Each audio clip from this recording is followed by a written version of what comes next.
Hello, everybody, and welcome to our SCWRM Generations commentary of The Little Prince. This time we're bringing Jovah into the mix. Yeah, this movie, it's a thing, yo. Yeah. Yeah, I don't really know much about this. that's okay, Jovah. That's what Pedro's here for. That's okay, Jovah, because I regard this movie as a fantastic entry point for Little Prince newcomers. That's why. Yeah, originally I would have known about this movie if it had been to theaters, but apparently it just got pushed to Netflix, and this was 2015, so I wasn't really that knowledgeable about Netflix The movie, at the time. yes, the movie came out all over various European countries in theaters in 2015 because it's actually a 2015 movie, but it only came to America in 2016. Paramount was supposed to release it there, but they chickened out at the last minute and decided to make it straight to Netflix. Ah, yes, Paramount, the same company that bought giving M. Night Shyamalan Reign of Last Airbender, making those god-awful Fairy Odd Parent live-action movies were fine. And now they've recently reconjoined with CBS. Joy. All right. Obviously, clearly they're the masters of decision making. All right, everybody. So, what is The Little Prince? For those who are uninitiated, it's a book that was written and released in France back in 1943 by a man called Antoine de Saint-Exupéry, and it's regarded as one of the all-time great children's novels. It's an incredibly charming and simple story with a lot of thematic depth, but we'll go into it as we go along. Basically, everybody, you're probably thinking, but Pedro, what kind? So this is just what is this? Is this like a straightforward adaptation or something? Well, for those of you who are fans of the book, and I'm sure you'll understand what I mean, this is not a common adaptation. This adaptation is the only one of its kind in the whole universe. What this basically means, Jove, is that for you, this is basically the hook. This adaptation is the hook of the Little Prince franchise. Basically, it's basically, Joe. Remember how the hook was the whole "What if Peter Pan grew up" concept? Yeah. Basically, Jova, there's a character in this movie called the Aviator. He says the characters don't have names; they're just the Aviator, the Prince, the Fox, and the Aviator, aside from being a character, he's also the one telling the story in the book. He's the one who's telling the story. So the idea behind this movie is what if the Aviator never found someone to share the story with? That's the basic. So we're taking a hook approach to this adaptation. However, it's not a full-blown sequel like the hook. It's both a sequel and adaptation at the same time. But you'll understand what I mean when we go through. Basically, everybody, for as much as Paramount mistreated this movie, everybody, they got a fantastic cast. This movie was directed by Mark Osborne. If you guys don't know, he was the director of the first Kung Fu Panda movie. And this was actually a passion project for him. Basically, to make a long story short, he left Hollywood because he really wanted to make this movie. And keep in mind, I'm using his own words right now. He knew he wouldn't be able to make a movie like this in the Hollywood system, so he had to go to France and make the movie there. Here's some of the cast we got. I'm not going to mention all of them because some of these roles are spoilery for the movie. But we got Mackenzie Foy as the little girl. We'll see who she is. We got Jeff Bridges as the Aviator. We got Rachel McAdams as the Mother. James Franco as the Fox. Marion Cotillard as the Rose. Benicio del Toro as the Snake. Paul Giamatti as the Academy teacher. Yeah, we have a fantastic... Ricky Gervais as the Conceited Man. We have a fantastic cast for this movie. So type in for The Little Prince, everybody. So basically, you're going to please skip all the logos. Whatever version you're watching, skip all the logos and pause right after the white sheet of paper shows up on screen. Because there's a lot of different logo combinations for this movie. It's a mess. So just to be safe, start there. Everybody ready? Yep. Yes. Okay. Ready as we'll ever be. 3, 2, 1, click.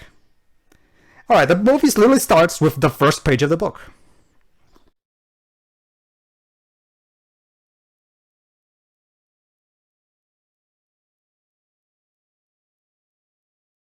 Hey, Jeff, it's nice to see ya. It's just I've mastered the technique of being able to just have one Hold on. This. headphone off my ear and. Yeah. So yeah, this is their first drawing. The Aviator's first drawing.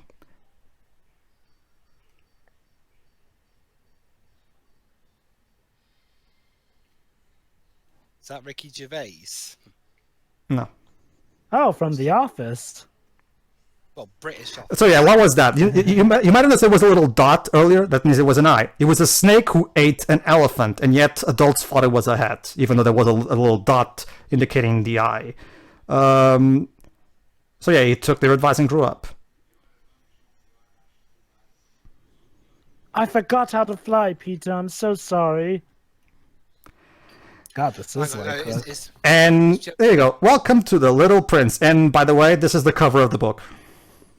Well, it's Jeff Bridges doing the narration, Joe, but just let me say, and then I found Tron. Le Petit Prince, aka The Little Prince.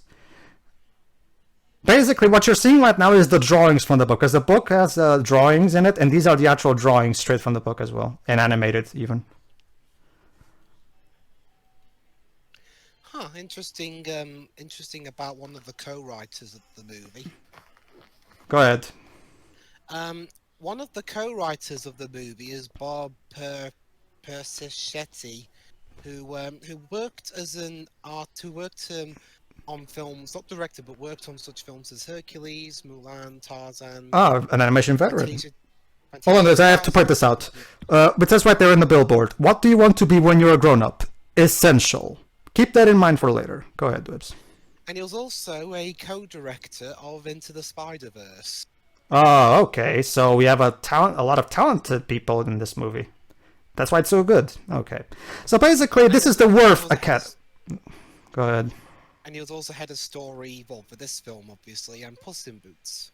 Oh, that guy's great then. Cool. I love those movies. Well, the chat says, honey. Yeah.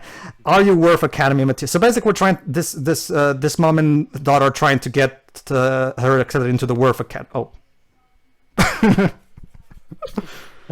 Quite a subtle name. Here's a little thing. The Worth Academy, then that name, that's an Easter egg for fans of the book, because the book literally starts with the author dedicating the book to a friend of his called Leon Worth. So that's a little Easter egg for fans of the book.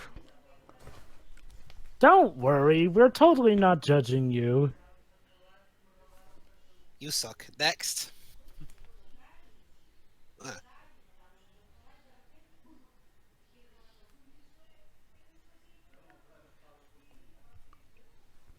Please don't deafen us.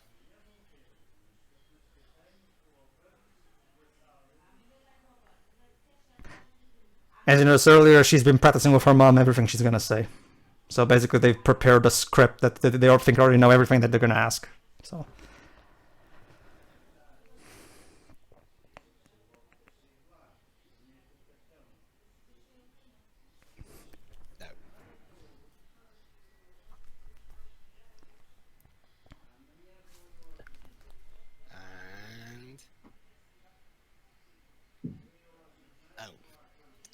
Well, that was...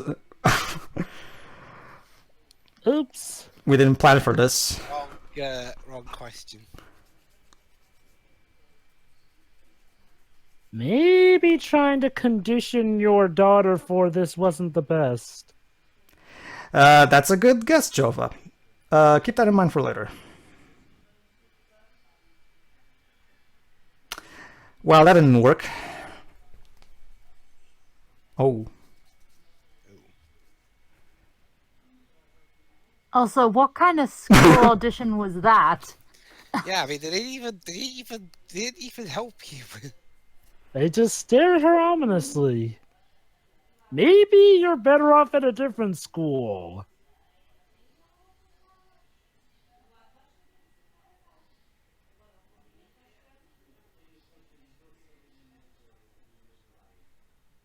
If that was Plan A, I dread to see what Plan B is.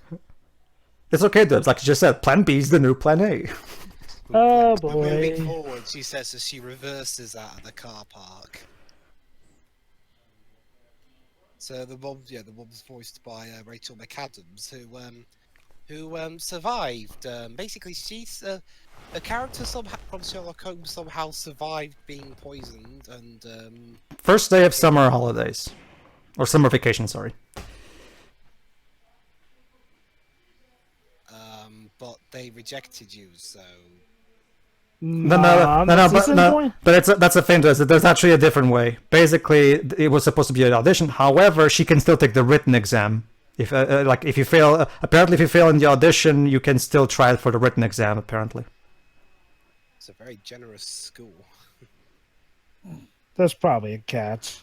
So there you go. There's a catch. The reason this house is so cheap is because of that.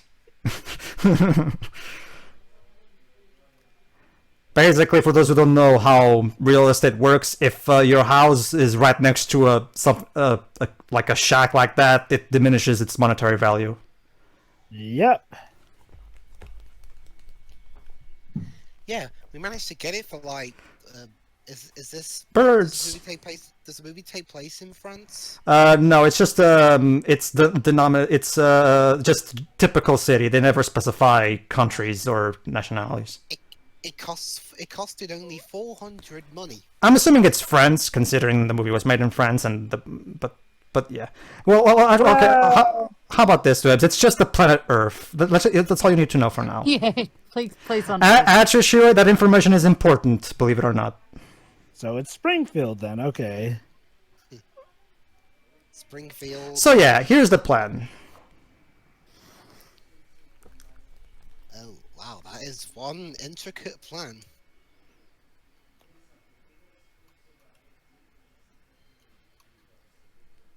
Yeah, it's interesting that in terms of having your whole life planned out for you, Persona 5 tackled this kind of subject as well. Yes, it did. So there you go. Basically, throughout the entire summer vacation, she's going to study hard and effectively every day so she can get prepared for the exam coming in. That's healthy for children. Good one, Shiroi. Keep that in mind for later. I get the feeling that, like the last time they tried planning things out, this will not go according to plan. Surely there are other schools you can go to as well. What's so even great about this Worth Academy? I'm guessing it's a very prestigious school, so...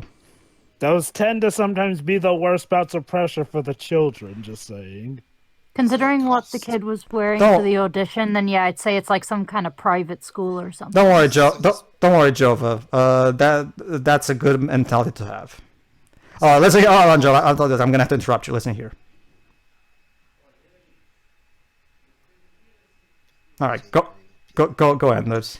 So yeah, this movie cost in euros, because you're France, 55 million euros, and it earned 97 million at the box office, but the budget equates to 77 million. So, but then again, it didn't really release theatrically everywhere. So no, this movie did not missed out on the big market of America.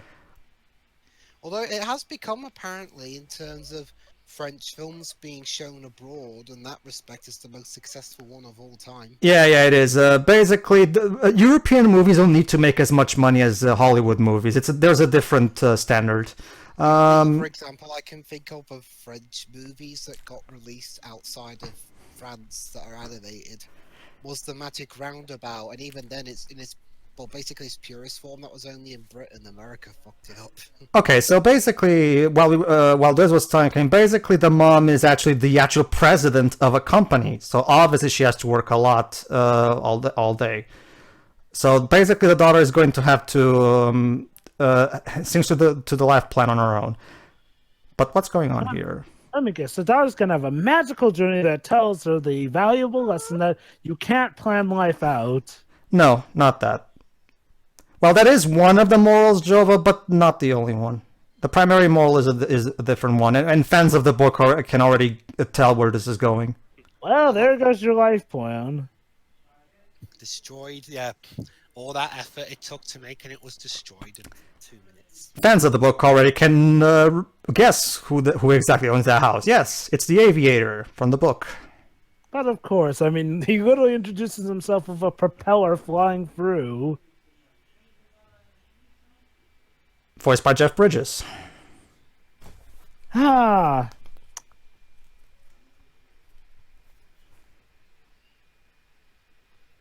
Hey, look, I just got done with my fight with Fireman. I hope it didn't hurt anyone. But sir, Iron Man was seven years ago. Yeah, so? Get over it. I will have you know that Jon Favreau made that movie in a cave. The table scrap. Well, I'm not Jon Favreau.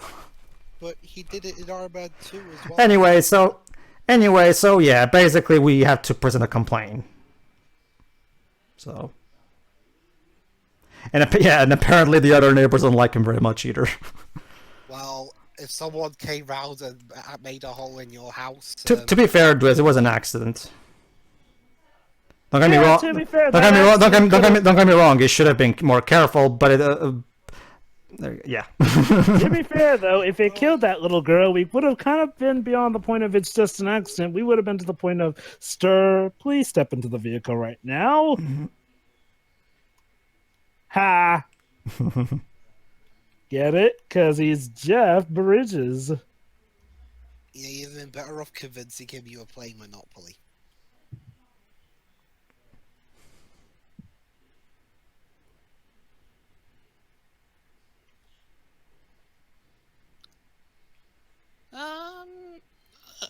Well, it could have been worse. I mean, really, all you did was mess up a life plan, put a little hole in the building, and Basically, however, he does have money to pay for the damages. Huh. Here's the problem. I guess there's that problem solved. Here's the problem. It's all in pennies. So we'll just have to count that. I believe in there is about 10, maybe. It's a full jar of it. I'm pretty sure there's like thousands of pennies in there. Well, that's what I mean. All the pennies add up to 10 money. Again, $10, you mean? I don't know what country this is. I'm just gonna refer to it as 10 money. So 10 zenny or 10 gil? They intentionally keep it ambiguous so that we don't have to deal with cultural barriers and stuff like that. So like I said, Springfield, which is another town infamous for us never knowing where exactly it is. Well, I don't know. So there you go, Jovah. The mom may not be the best mom, but at the very least, she cares. It's not. She's not a bad. I never had any doubt. She's not a bad mom. She's just misguided. I never had any doubt. Hey, look, a movie that doesn't treat parents being all busy like they're the devil or something. At the same time, Hey, Jovah, my words, my bond. That is nice. That is nice, Jovah. However, we will still address the problems in the room, obviously, because. But of course. So, yeah, in terms of stuff made Rosebud? in France... Whatever, go ahead, Dose. in terms of stuff made in France that got exported in some form or another to the world, and in my case, the UK, I've seen a few. I've seen stuff like Fort Boyard, I've watched Madeline. Well, you've seen a lot of stuff from America that got exported to the UK, too. Well, France doesn't get as much as America. Wow, okay. Hold on. This is actually important. There you go. Looks like the aviator sent her a paper airplane. For the last time, I'm not the aviator from the movie. Now stop asking me for autographs. Listen. What could that paper be? Oh, look at that.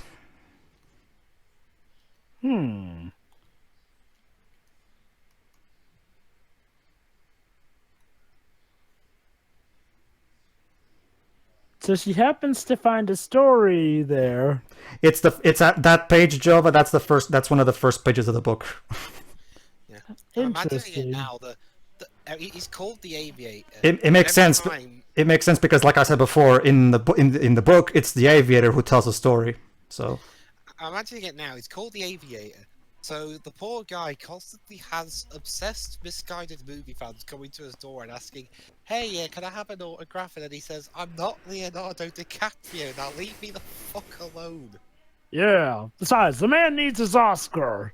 This was before he got that Oscar finally. that's the thing, Jovah. Even back in 2004, I thought he deserved an Oscar for his role in The Aviator. DiCaprio in The Aviator is amazing. It's such the movie in general is so underrated. Not a lot of people talk about The Aviator nowadays, and it's just sad because they should. It's an awesome movie. Well, nowadays people probably talk about the movie that actually got DiCaprio an Oscar. Not that I think that. Oh no, I love The Revenant too. Aviator deserves any less. Sorry. Oh, but Dang. Dang. Oh, thank God, I thought it was creepy. there you go. She's not just. She's also making some daily exercise so she can be physically fit and all that good stuff. There you go. So let me see if I can guess how this is gonna go. Essentially, Jeff Bridges is going to tell her a story, whereas in the original book, it's probably just that tale, and then it ends with him trying to find to tell the story to someone. Whereas this is essentially that happening. You're close. Yes, the story that she's gonna tell her is indeed the book itself. How old's this girl again? She's like 10, I think. Whatever. Basically, she's counting the pennies. Oh, ow. Penny cut? How does that even work? Oh, hold on. Yeah. A tiny little sword. Okay. Must be for a little prince. A marble. I thought it was one of those little bouncy balls that you get. It does look like that, but something tells me, yep, it's definitely not that with that sound.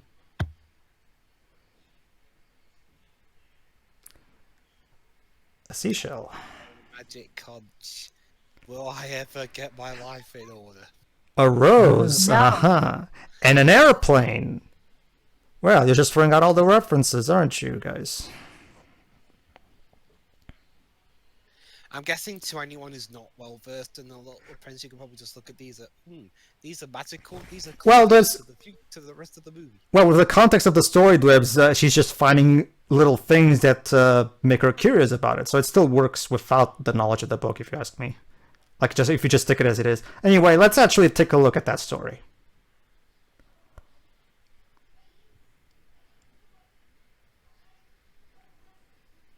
He called it Earth.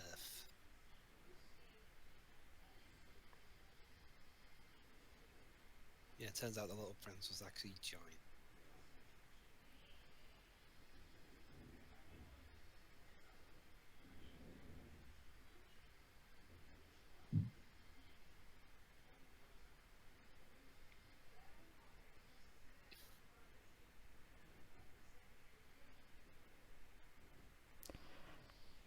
Imagination takes in, and there you go, stop motion.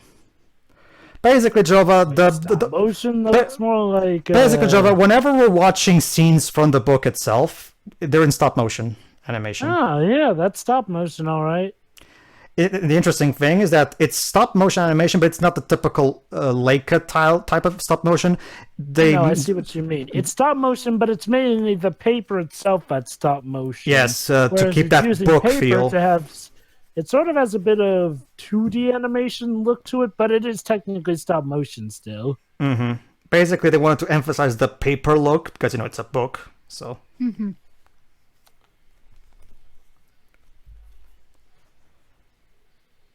So there you go. This is the aviator when he was young. Were you gonna say something, Dwibs? No, I was just Oh, okay. I wonder if this actually happened to him, or if he's just a very creative guy. It did, as you're going to see later. In fact, that's the thing, Joe, but that's kind of what that question is actually answered by this movie, actually. So. Ah, nice. We'll get to that later, though. For now, it looks like he's trapped out here, Mad Max style. Yeah, that's what happened. That's what happened in the book as well. Again, these particular scenes, they're basically the book verbatim. Oh, there you go. Important. All right, this scene sets up the primary message of the book, so pay attention. Yeah, draw me a sheep.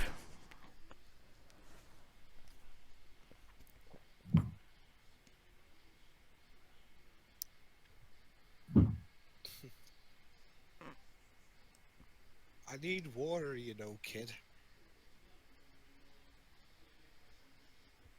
I mean, I was in True Grit, but I don't know how to draw pictures. I just know how to draw guns. All right, so the first, there you go, here are his first tries.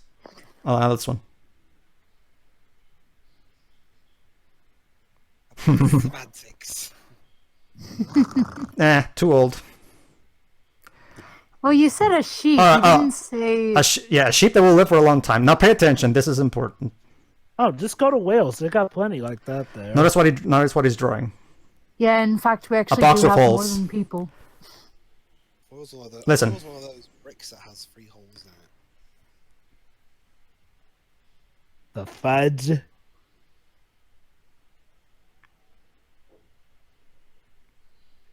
I don't know. You looks a bit cooped up there, kid. Just use your imagination. Not just that, Jovah. It also that's the book pointing foreshadowing to you what's the primary message of the story. But we'll get to it because we only have 1 page, so we can go any further than this. If you want the rest of the story, you gotta go to the source. So there you go. That's the basic gist of this movie. It's both a sequel and an adaptation because even though this takes place years after the book, we're still seeing the key scenes of the book via the stop motion sequences. Key scenes? What? Well, okay. How long is the well, the book is like 60 plus pages long, Jovah. So obviously we can't like show everything, but we're gonna show all the key stuff. Question, Pedro. Yes. Because I didn't know this until I went to get this movie from Netflix. It has a TV series. Does that cover the book itself, or is that a sequel again? There's only one adaptation that is just the book verbatim, and it's a movie from 1966, and it's not that good, and hasn't aged very well even. So what does the TV series cover? The Netflix series. TV series? There's been various adaptations of The Little Prince over the years, Jovah. It's an incredibly famous book. It's regarded by every literary expert as one of the all-time great children's classics. So. And yet somehow I've never heard about it before. Fun fact, Mackenzie Foy's early film role was playing Renesmee in the Breaking Dawn movies. Well, trust me, Jovah. Look it up because it's as for your question, Shiro, that series is just original material, and it's not very good. And it's not very good. Let's just say. Is it affiliated with this movie? No. That's a different series by different people. Okay, so interesting looking plane that. Okay, alright, well so far it's a biplane, I think. Yep, it's the original plane that he used in the book. He's trying to fix it. Okay, so far is that the one that made a hole in the house earlier? Yes, the propeller. Yeah. Alright, listen here. This is actually going to be important as well. And this is actually one of my favorite takes. Hold on.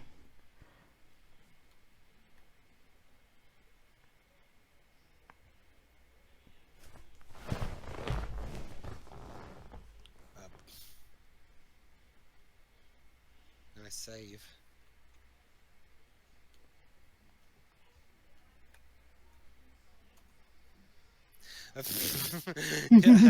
All right.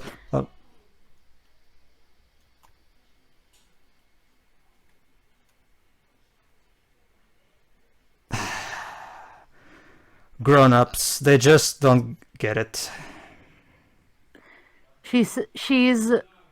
She's old before her time. Again, this is also important to the big lesson of the book, but again, we'll get to it. Oh my God! See, this movie predicted those the worst examples of those pretentious YouTube reviews that think they're being more deep than they really are. Don't worry, Dwebs. That particular scene is a build up for what's going to happen later. Anyway, it's important. How's he described? How's he answered these questions? You know, and the types of questions in general were kind of.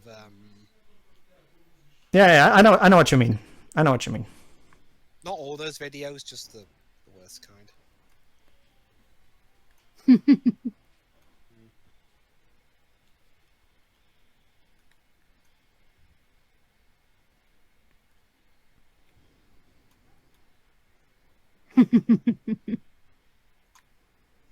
Well, the first step is admitting that you have a problem, I guess. Yes.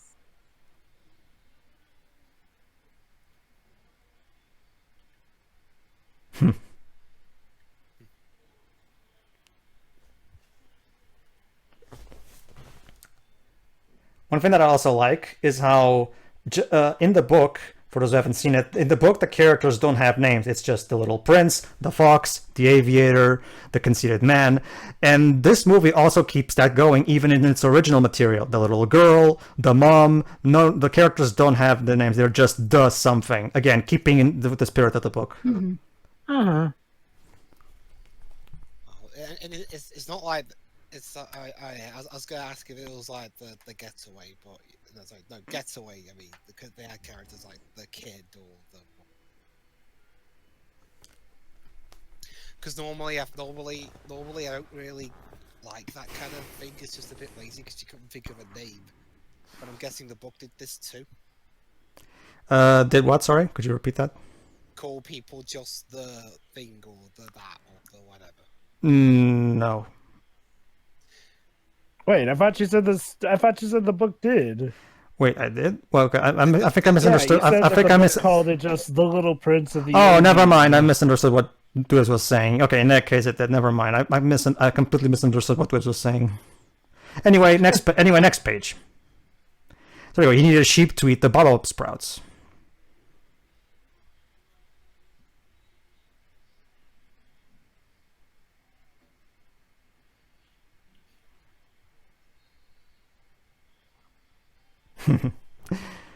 And there you go. That's why he needs a sheep.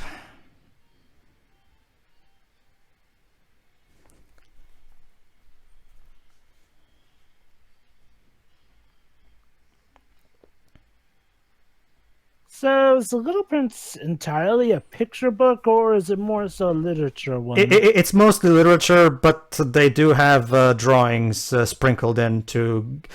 Because we know it's a children's book. The author himself said. The author himself said to give you an idea, Jovah, he starts the book by dedicating it to one of his friends, but he even starts by saying, "I'm sorry, children, for dedicating this book to a grown-up, but this grown-up is cool, so don't worry." Anyway, this is important. The Rose, played by Marion Cotillard. Hi, Talia. Well, she's French, so it makes sense. Yeah, our culture's French. Mm-hmm. Oh, this is important. Okay. So there you go. The prince made his first real friend. A flower. Oh, their first sunset and their first sun. Whoa. Let's not rush too quickly now. Not that kind of a relationship. They're just friends. How would that kind of relationship? But here's the even be thing. possible? Here's the problem, Jovah. The Rose is very vain, and she always torments him with requests. Yeah. So what? She's the reverse. Oh, I that's- guess she's the not as nice. Hold on, this is sister of the important. giving tree. Listen here.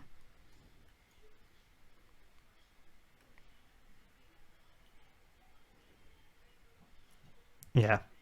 Again, building up to the moral, but we'll go. So there you go. After getting tired of it, the little prince ran away, and the Rose even feels like, you know. One particular aspect that I really like about the book is that the Rose immediately realizes that she screwed up, and she asks him to forgive him. It's an interesting decision here.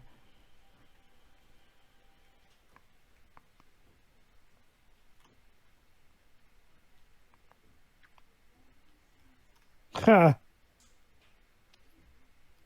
Wait, the stars are going out? Oh crap, that means that means the universe is gonna end. Oh god, the Heartless are devouring another world. So there you go. He's trying to see if we can find the little prince somewhere in the stars. Either that or the Master has ended the or the Daleks have ended the universe like they said they would. Huh. Notice how he's closing his eyes as he is thinking about seeing him. There you go.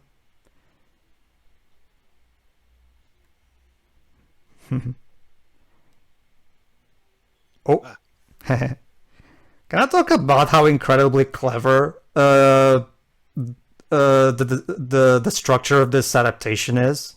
Like where we're literally having a movie that works both as a sequel and a tribute. Well, I mean, it was co-written by a guy who got on to co-helm Spider-Verse. So. Mm-hmm. Nice.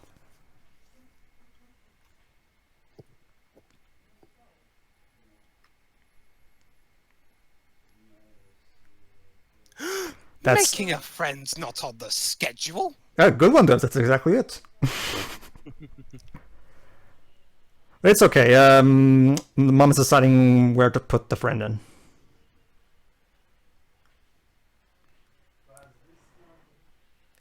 I thought we established that making friends with flowers was safe for when you're in the cruel grasp of adulthood.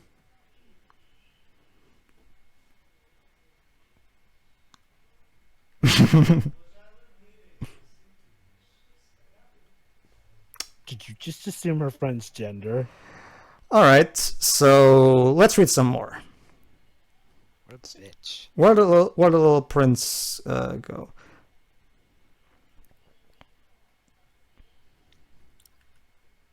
Hello and welcome to a live reading of The Little Prince in the movie The Little Prince. It's a little prince within a little prince. Here's the king.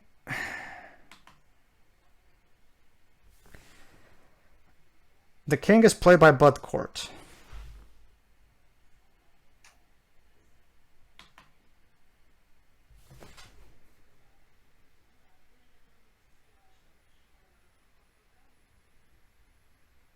From what I hear, the Little Prince is played by Riley Osborne. Sons. Riley Osborne, yes. Mark Osborne actually got his son to play the little prince, and he actually does a really good job. I mean, you know, he's being directed by his really passionate dad, so yeah. Well, Debs, putting your son in a movie doesn't always work out, but fortunately in this case it did. Yeah, well, Francis Ford Coppola found out. And now here's he had no choice but to put his daughter in the film. The Conceited Man, played by Ricky Gervais. Are you sure this isn't Ricky Gervais playing himself?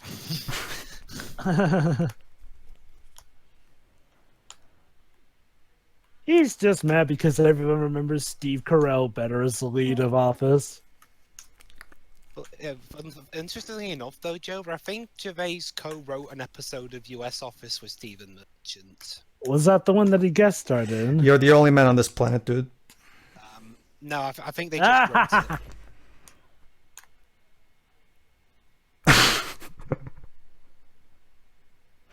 Yeah, let's go somewhere else.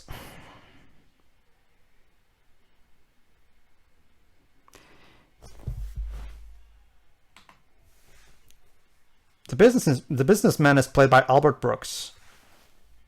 Oh, the father of Finding Nemo. Yep. Wow, he went from being a caring dad to an asshole businessman. Jesus. They are, aren't they?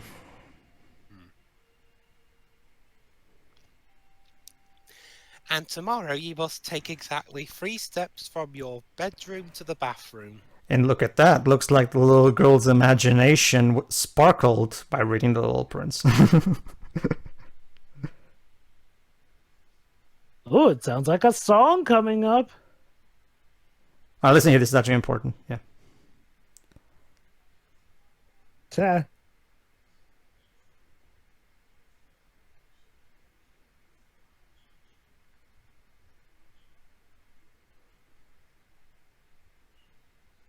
Yeah. That line is I'm screwed then. that line is actually a paraphrase of something that Antoine de Saint-Exupéry once said. Antoine de Saint-Exupéry has a specific quote that he said once in an interview, saying that there are a lot of grown-ups, but few of them. So never mind. Let me start over. Antoine de Saint-Exupéry, the author of the book, once said, and I quote. Every adult grown-up was once a child, but very few of them actually remember it. And that argument from The Aviator was basically a paraphrasing of that. Growing up is not the problem. Forgetting is.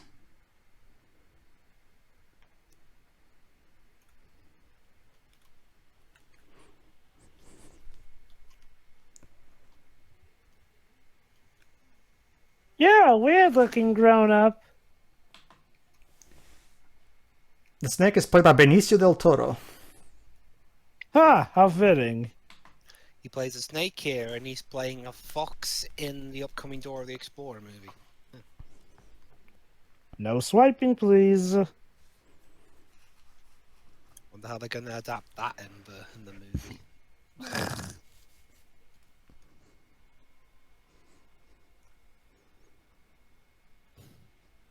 Hey, Dwibs, Benicio Bertorio playing a slimy snake. Where have I seen this before? That's actually foreshadowing for later, so Snatch. keep that in mind. So yeah, I love this one here.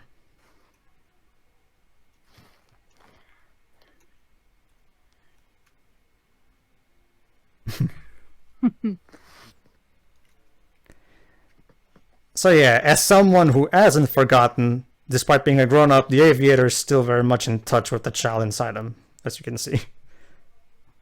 Oh. Alright.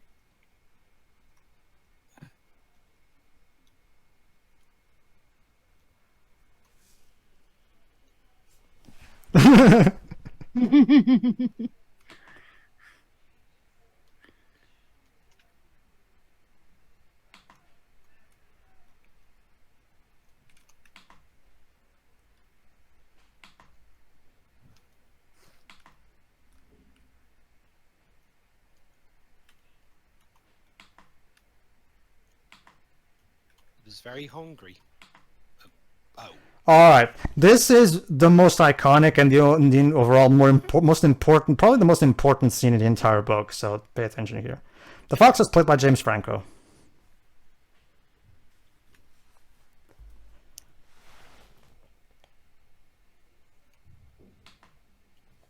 Yeah.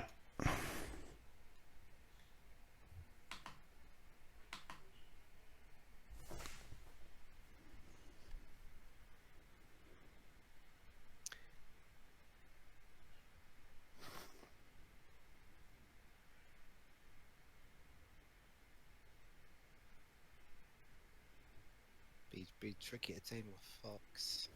Especially a James Franco fox. Now, if you'll excuse me, I must practice for my Tom. So yeah, this fox is actually incredibly important in the book because he's gonna teach the little prince the primary lesson of the book, which is of course important. There you go. And now notice this particular montage that we're seeing. Noticing a parallel here. And we have the poster of the movie. That too, but notice a parallel between our two storylines going on at the same time. Yeah, they're both learning about. Or he's trying to remember pretty much the Well, same thing. look at it this way, Dwebs. At the same, much like the little prince is taming the fox, the aviator is basically taming the little girls, as a way of speaking. Huh. Remember, to tame means to establish ties. So.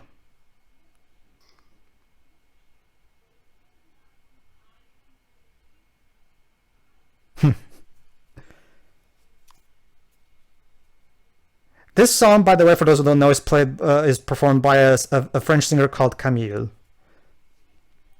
I mustn't let my mother know that I'm thinking creative thoughts, otherwise she shall beat me. Yeah, to me, you can hold on. Wasn't there another thing where you're punished for being creative? That's basically, yeah. Much like the fox said, when you establish a bond with someone, that some person stops being just like all other people. That person will become unique to you in all the universe.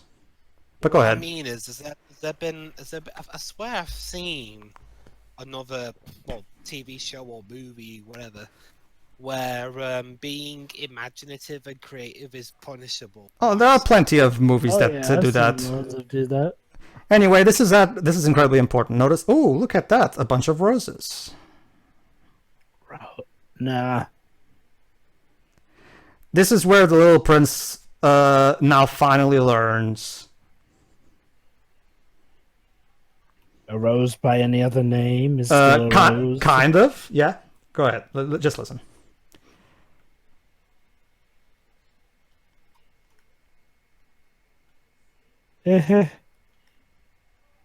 But she is.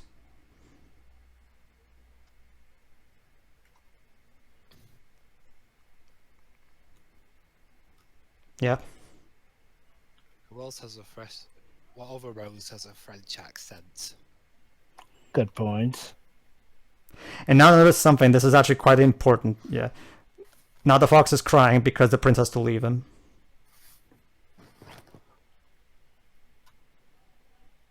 It has, but you haven't seen it.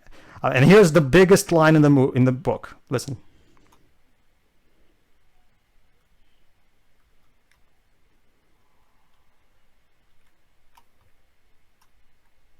Yeah, I was gonna say. There you go. That is the most iconic and important line in the entire book. What is this? It is only with the heart that one can see rightly. What is essential is invisible to the eye. Remember at the beginning when we had that? Yes, they had the whole essential poster at the school. So there you go. Basically, the book is the movie's using the book as a tool to tell the morals of the book in a different, more modern setting. And which helps illustrate how important and timeless the lessons of the book are. Hold on, wait. What do you mean just in time? Oh.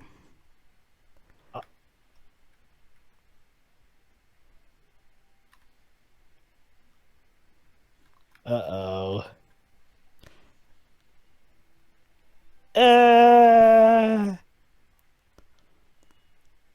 Depends what you mean by leaving.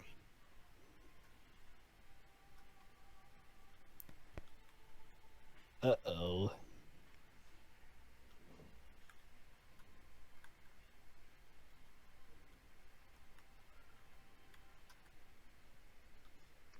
Well, someone got tamed.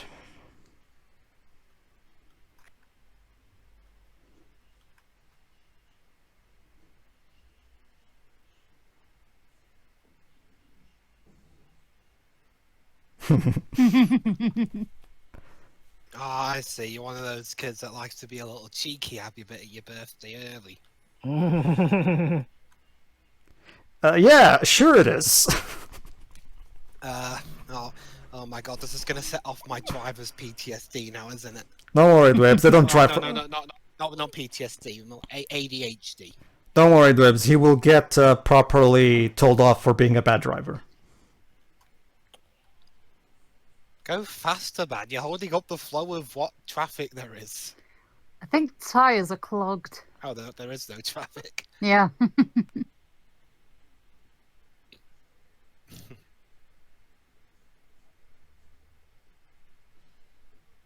Eyes on the road, my guy.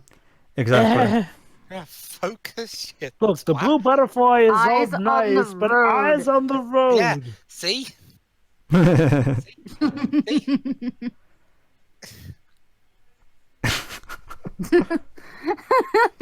See? This shit again. Now look what's happened to you, you twat. Oopsie. Yeah. They are, ladies and gentlemen, the little prince. Great at everything except driver's education. I'm guessing he's better at flying than he is driving.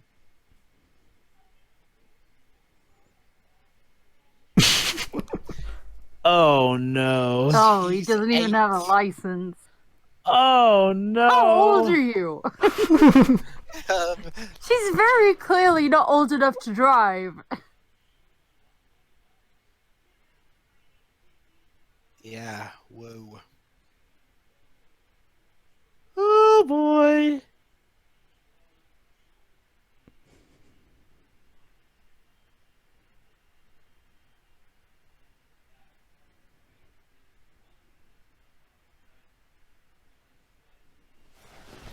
Yeah, she thinks the man's pedo.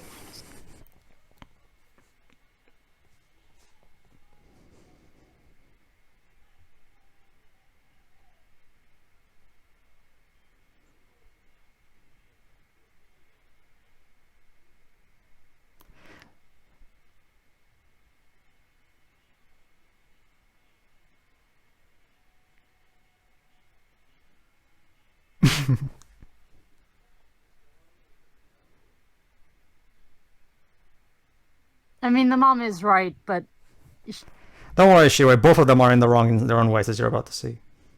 I know.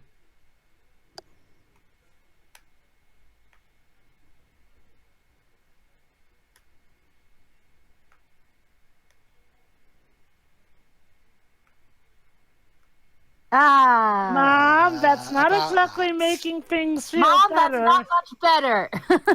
In fact, if anything, I kind of realize that you're equating me to a board now.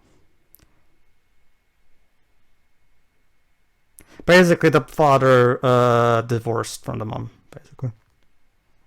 So the mom has to basically work all day.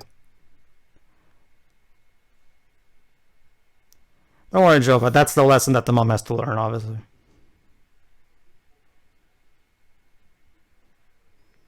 Now, this is just ridiculous. Yeah. Horror. Is she a Disney executive? Please, we can make this a lot better. You're grounded, little lady. Oh Christ, what's worse, being grounded or being forced to do algebra? I'd say being grounded since I can do some algebra. I'd also say being grounded because algebra was something I was actually pretty good at. Same. But I suck at it. Well, just get good at it and bam, it's better than algebra. Get good. Then just get yourself grounded, dwarves. Yeah, okay, I'll just shit on my parents' bed, clog all the toilet. Wow. So yeah, basically, like I was saying before, the whole concept of this book, this movie, sorry, is that what if the aviator never found someone to share his story with? In this version, that's why he got hold in this version. And fortunately, just in time, as he put it, he found someone to share the story with, a little girl. He says Dwarves, we said get yourself grounded, not get kicked out of the Yes, yeah, and yes, Jovah, and trust me, when you see how the book ends, you'll see exactly what he means.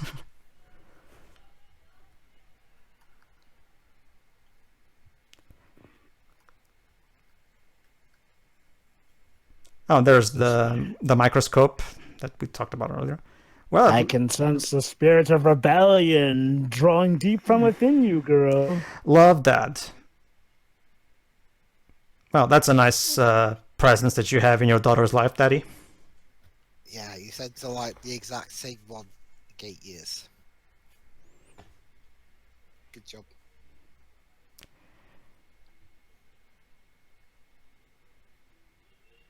So this is Emil doing the singing again. Camille, but yeah, it is.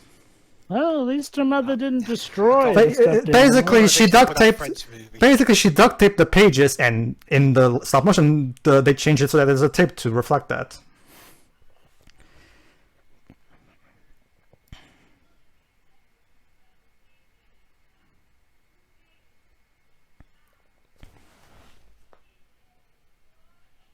Okay, for those who haven't read the book, like Jovah, allow me to explain the chronology. The book starts with him leaving the Rose, and then he goes on to different planets, and then he eventually comes to Earth, where he finds the Aviator. So what you're seeing, so what you're seeing is the final part of the book. Pretty much makes sense. The book also kind of has a non-linear structure to it, so I'm just stating it for the purpose of making it a bit easier. Mm-hmm.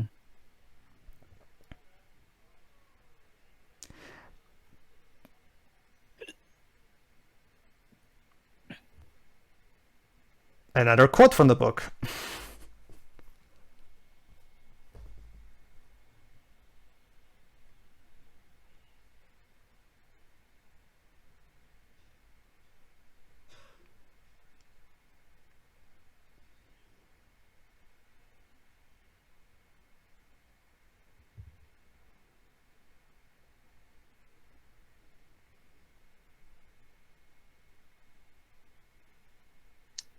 Doesn't look like a nobody. Again, what is most important is what's invisible. Mm-hmm. Again, it boils down to what's going to happen in the... That's foreshadowing for what's going to happen at the end of the book.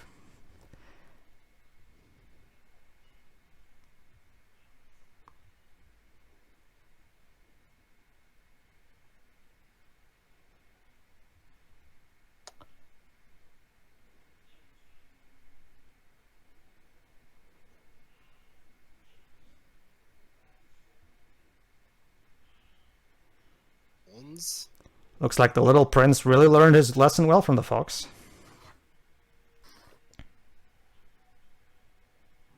So, what exactly are you a prince of? He's a prince of his planet, Jovah.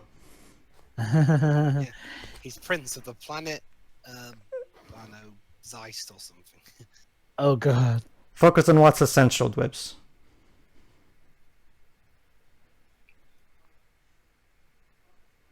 Such as the girl can only really focus on the roof right.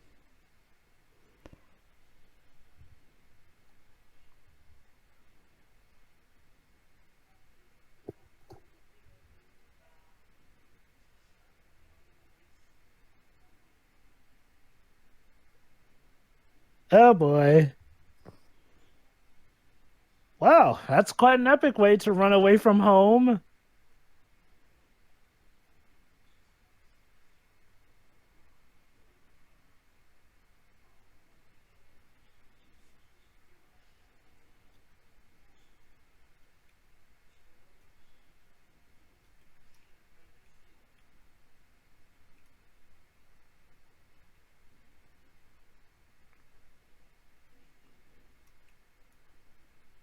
Yeah.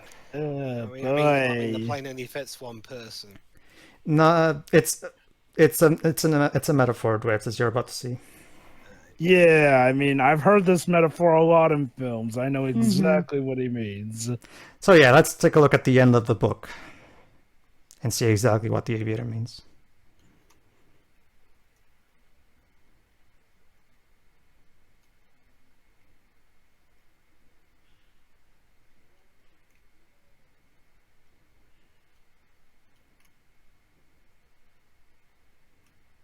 Uh-oh.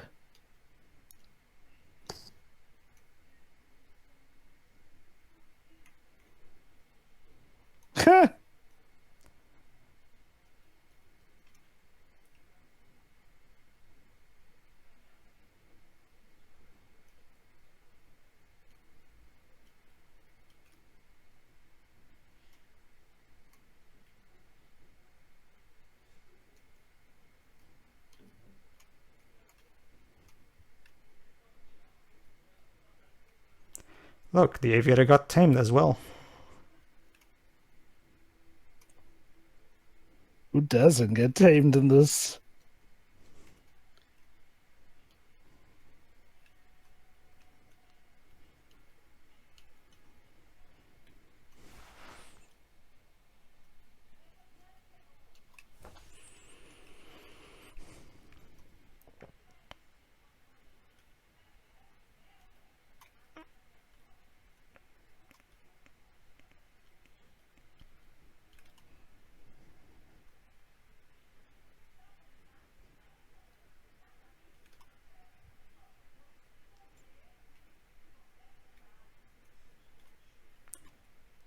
So there you go. He's hoping that after the snake bites him, he will be with his Rose back at his planet. Yeah, I can, you know, the kid is actually pretty good considering he's working with dialogue that a lesser child actor would really not be able to pull off. Yeah.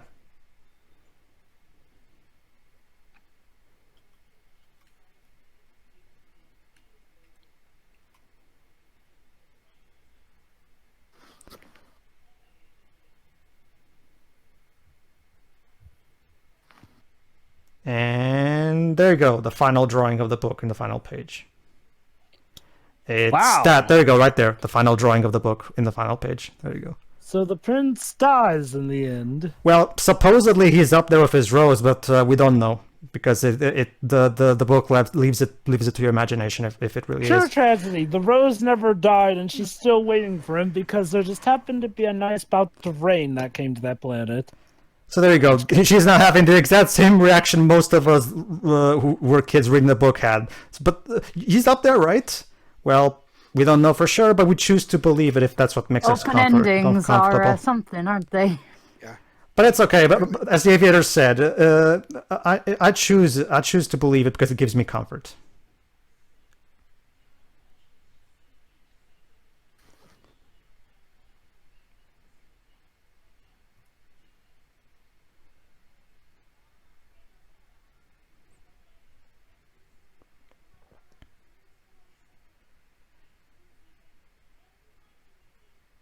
What if the rose actually lived? Well,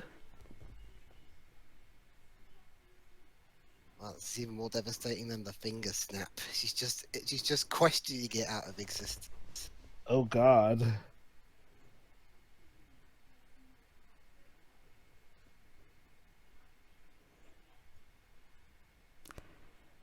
She's too young to know how to love. Well, remember what the book said at the beginning, Jovah. They love both both the little prince and the rose were too young to know how to love, and in this case, it's the same. This is the same thing with the little girl, as you're about to learn later on.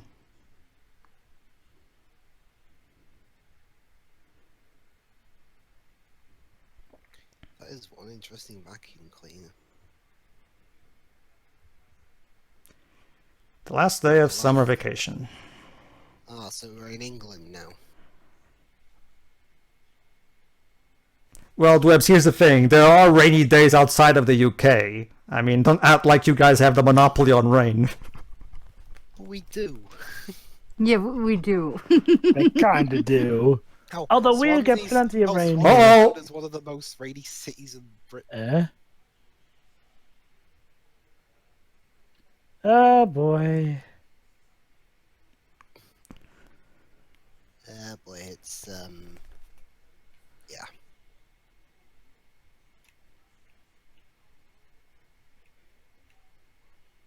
Who knows? Maybe he had a heart attack because of the heartbreak or something.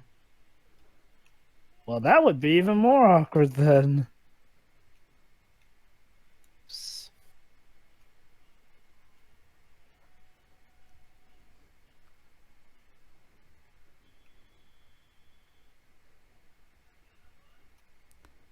Hey, don't the kiss.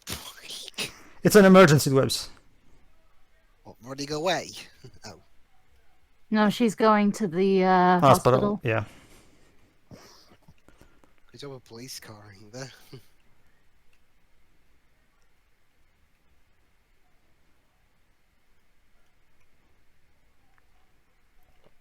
Was that the French word for? Yeah.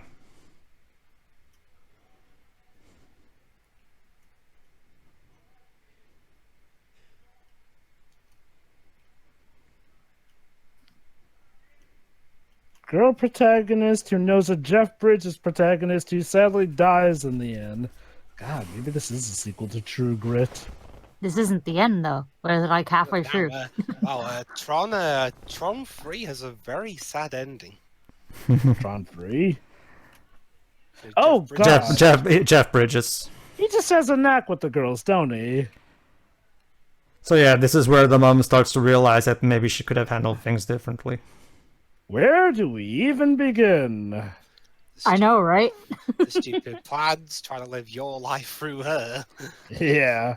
Because God knows that goes so well with children, doesn't it?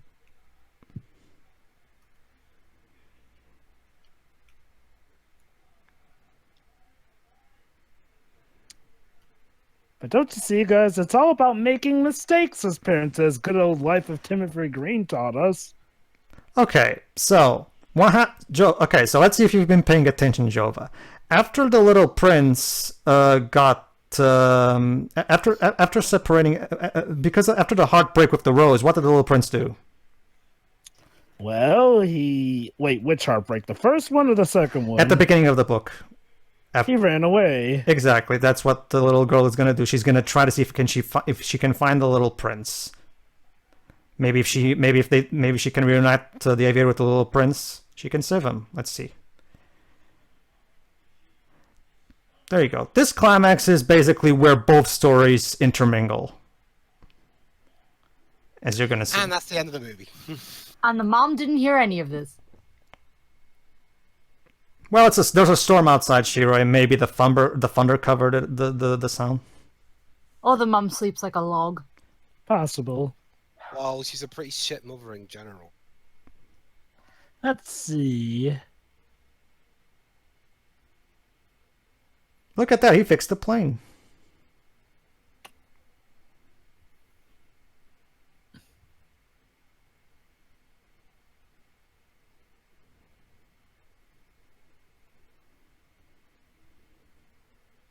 Every time I see the fox, I keep thinking this movie is some weird adaptation of the Fox and the Hound. But I'm like, where's the Hound? So, Well, the aviator did teach you that in the montage, so there you go. Let's go look for the little prince. It's got to be out there somewhere, right? Okay, now all you need is an oxygen mask to survive in outer space. Remember, Dwebs, we're operating on Little Prince logic, so we can just travel through planets normally, without any atmosphere problems.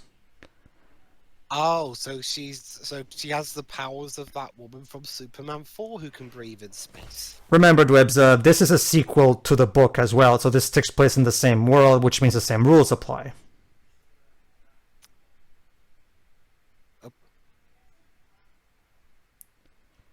Okay, pretty sure her mom can hear this. Or see this. Well, she really must be sleeping like a log. Well, technically, this is going on the other house. So for all, even if she can hear this, oh boy! Discovery of a slingshot. It'll sling you. Yeah, put your belt on. If there is one. This guy was not safe behind the wheel of anything. He's not safe behind the car. Oh god! He really planned everything. Now you just gotta fly it properly. I gotta say this is definitely the best looking French animated film thing. Don't. Then again, the only other one I've seen is The Magic Roundabout. Well, I would argue that the new Asterix movie is really well. Yeah, I saw one of the Asterix ones too, didn't I? Mm-hmm. Oh hi, Worf Academy! I think Mena spotted a plane. Mena wanted to go on the plane as well. But there wasn't enough rooms. Sorry, Mena. There's a fox in the book, but not a dog. So you need to have a fox. Yeah, they're both canines. Foxes are like weird cat dog things.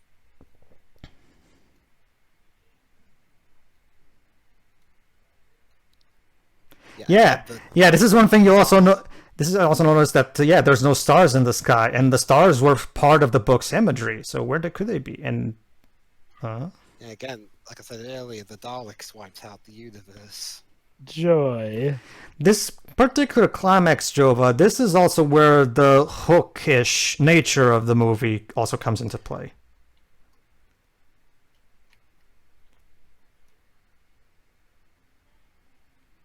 Oh, I see. The Little Prince is in his own version of the world she's been living in this whole time. That would be interesting. He's in a world of monotony and the same looking cars and people over and over. Who exactly? Well, think of it like this, Dwebs. Of all the characters we've met over the course of this movie, who could possibly be the president of this place? Our mother? No. Well, think of it. Well, not really. Dwebs. She lives on Earth. What? Any characters from any of the previous asteroids or planets we visited could this be? Oh, the businessman. Very good, Jovah. Yeah. It was a businessman played by Albert Brooks. Albert Brooks. Little Nemo's father. I mean, Finding Nemo's father. Shouldn't it be just Nemo's father? I'm pretty sure his name is not Finding Nemo. It's just Nemo. Hello, I'm here to find my son Finding.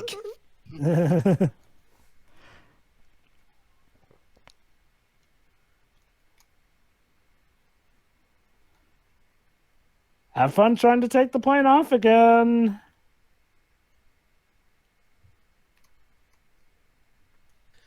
Interestingly, in terms of releasing, apparently Paramount did release this film in France.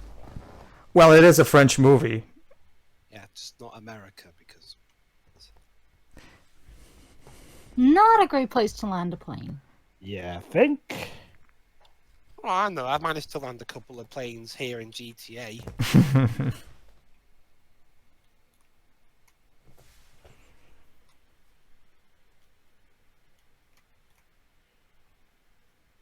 Speaking of GTA, look, they got the top-down example from the first two games. Uh-oh, the police. They're out of the vehicle. Oh boy, it's British. Oh. So grey and dull is Britain. Guess that makes sense. Oh, look at that. Doesn't he look familiar? This is Ricky Gervais. Also, that's Ricky Gervais, I think. Yes, the conceited man became a police officer. I guess his old planet eventually got fed up with him, even though he was the only citizen. We're gonna learn what happened in between book and movie later. Let me guess, all the planet leaders are here on this world now. Yes. Also, you want to comment on her driving? What about your driving? Yep. Like a GTA character. We even had the top-down perspective. The conceited man. Yeah, they also do a great job in making the little girl a proxy for people who are familiar with the book, because her reactions, all now that she knows the book, she reacts exactly like fans of the book would react. Yeah, that's the conceited man. Yeah. Oh. A child. Only adults can come here to Never Everland. Wait a minute, so how do you procreate? We start off men as and women. adults, of course. Actually, Shirley, we're going to explain. We're going to explain what they do with children in this world, or in this I planet, haven't seen this movie for a long time. or in this planet. We're I've seen A Clockwork Orange, so I have a good idea of what they do with children. You're on the right track, Jovah, but not quite. Is it going to be what they do with the men in Mars Needs Mums? No. God. I guess my only wondering is, how did the fox come alive? That's the thing, Jovah. The movie kind of leaves it up to maybe the fox. She's imagining the fox or something like that. The movie never quite makes it clear if the fox is really alive. Even though all this other stuff is clear as day, Yeah. definitely happening. Well, yeah, probably true. Yeah. Don't get me wrong. I mean, it doesn't enjoy my involvement of the movie, but I think that the movie could have at least have explained that. I mean, since it's clear as day that all this other stuff is happening. So she can just pretend she's, a short adult. Well, Jovah, it goes back to the primary moral of the book, and by extension the movie.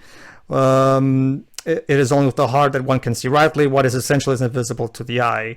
And one of the primary interpretations that a lot of people make from the book when it comes to that quote is, and I've also agreed. Also, the king became an elevator man. Is that what is it? We also have to understand what's also essential in a story, because be essential. Yeah, be essential. Like, for example, I've always argued how I always argue, Jovah, that the most important thing in a story is emotional engagement and the character development, and not so much whether or not there's a couple plot holes here and there. That lesson I learned from this book. Oh, look, The Little Prince. The Little Prince of Bel-Air? No, of the tower. He's a nerd. No. All right, so the God, a nerd. all right, so the grown-up Little Prince is played by Paul Rudd. Yes, you're right. The Ant-Man himself is the Little Prince as a grown-up. I get it.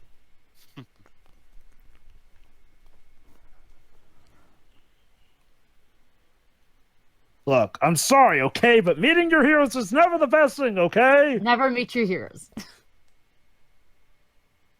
Yeah, I don't know. Why are they punishing him, though? Halloween 6 was 20 years ago. You think they'd get over it by now? Oh my god, he was in that? This also goes back to the primary... This also goes back to the primary, one of the primary conflicts of this climax. The Little Prince is supposed to be the embodiment of childhood wonder. So obviously he should never grow up, which is why, of course, this is portrayed in the movie as a bad thing. Catastrophe, yeah. Yes, Jovah, go ahead. The fact that all these characters are now stuck in a corporate business world is odd. That makes me That wonder. being said, guys, don't forget Antoine de Saint-Exupéry, the author's primary philosophy. Growing up is not the problem. The problem is forgetting. And as you can clearly see, the Little Prince clearly forgot. He's not the only one, though. Here's one thing I have to wonder. what has become of the businessman? Like, if anything, I'd expect He just said, he just said, Joe, actually, the businessman hired him to be the chimney sweeper in here. Interesting, yeah. Don't worry, Joe. We're going to see the businessman in a few minutes. Let me guess, he went on to become the most powerful of all the rulers because he controls all that is grown up. Well, think of it like this, Jovah. What was he doing in his little planet in the book? Making a plan. Counting the stars. Right? Now notice there's something missing in this climax. What is missing? The stars. There you go. That should probably tell you what happened in between. Also, can we call this whole thing the climax? Don't get me wrong, I'm enjoying the movie, but isn't it? Well, okay, okay. Let me rephrase that. The third act. Okay, that's better. Yeah, your rose. You were supposed to return to your rose, weren't you? I kind of realized that I was kind of a dork talking to a rose. I got it. This is an alternate universe where after Halloween 6, Paul Rudd never learned how to act, so he was reduced to chimney sweeper. Wow, Paul Rudd was in Halloween 6. I knew he was in Friends, but dang. Well, I love this one. Once again, Paul Rudd is great at this kind of thing.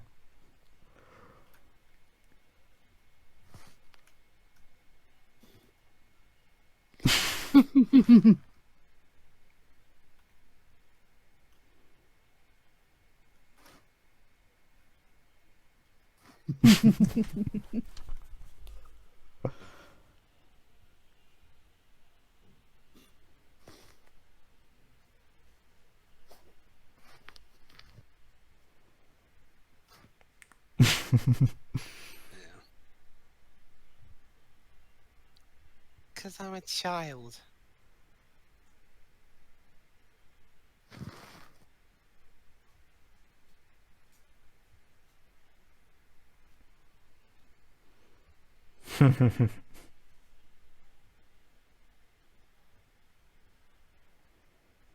Uh-oh.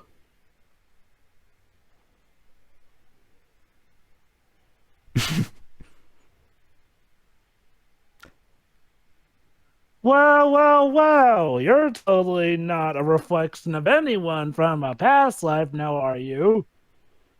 Mr. Prince, you were supposed to deal with the chimney diligently, weren't you? There you go. Now we're going to see exactly what we do with children in this planet.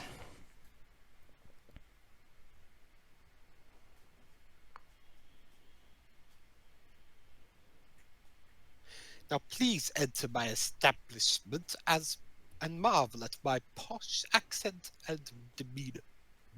Of course. This is where There you go, Jesus Joe. to die. Basically, Jovah, what we do here, we destroy everything that is not essential and turn it into essential things. Yeah, anything inessential must be made essential. Again, the movie is completely embracing the themes of the book, and while staying true to the philosophy of the book, it also manages to put its own spin on things.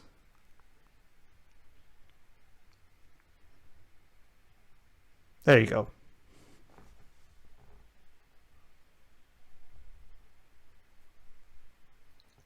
I need that to go home.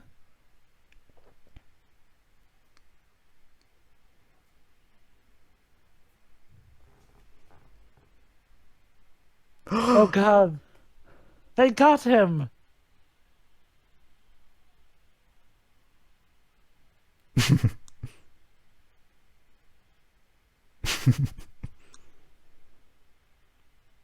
Yes, I will promote you from chimney sweeper to janitor.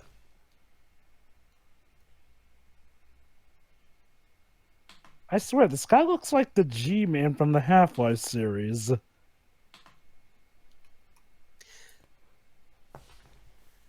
Grown-ups just don't get it. The essential guide to all that is essential. Jeez, no wonder Peter Pan doesn't want to grow up.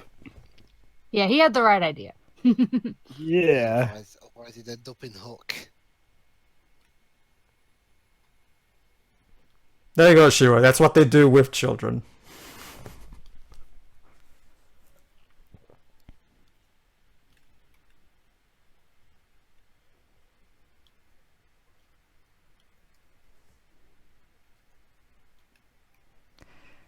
As you can probably already guess, Antoine Exupéry was a guy who had absolutely distaste for a lot of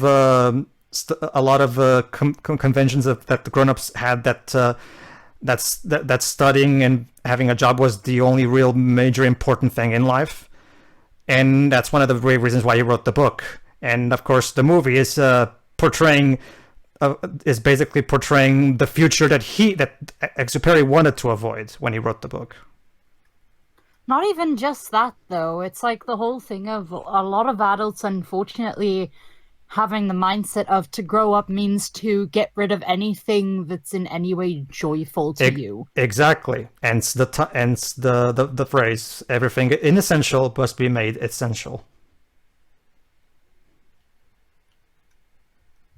Not me, you fool! Who's essential now, huh? Basically, when Prince saw the pages and something sparked his mind. Oh, yeah, for a second there, I thought the machines reacted to him and did that by accident. Look at that, he still has the drawing that the aviator gave him. Yeah. Catastrophe.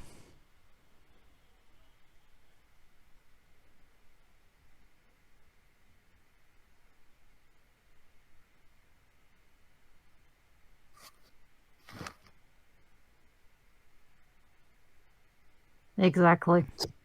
True that.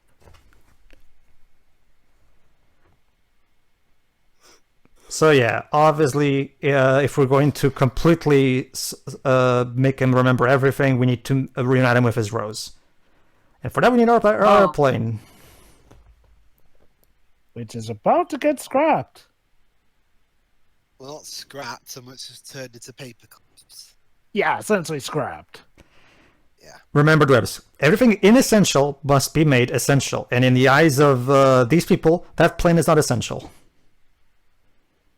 That's the problem. It's a plane. That's the problem with grown-ups, Shiroi. Grown-ups have completely forgotten what is essential. Except for us. Yeah. Well, Usually this kind of mindset happens to a lot of older adults, shall we say. Mm-hmm. Well, Shiroi, once again, getting old is not the problem. Forgetting is. And the problem is that, as Exupéry clearly said various times in his life, a lot of grown-ups unfortunately forget. A lot of that is a societal factor as well, though. That's the problem. What's this release button? Exupéry was basic, as you can probably already guess by this point. Exupéry was basically the Lewis Carroll of France in a lot of ways. Spraying coffee on it. I'm guessing you guys are. I'm guessing you guys are probably familiar with Lewis Carroll's famous quote. That when I became a grown up, I become an adult. I decided to get rid of all things childish, including the fear of being caught doing something childish. Think of Exupéry as the Lewis Carroll of France, because yeah, I'm pretty sure Exupéry and Lewis Carroll would be great friends if they ever met. Mm-hmm. Look at that! The businessman got all the stars in here. So was this all part of his evil plan all along? No, well, that's the thing, Jovah. Snow globes earlier that her dad kept getting her. There you go. Remember, that's the thing, Jovah. Now that he has all the stars, he's rich and he's ruling the planet. Sorry, the universe, sorry. Must be. He's actually about to explain in a moment, actually, so. Because of a flower that cannot be seen, yes. Just like it's written in the book.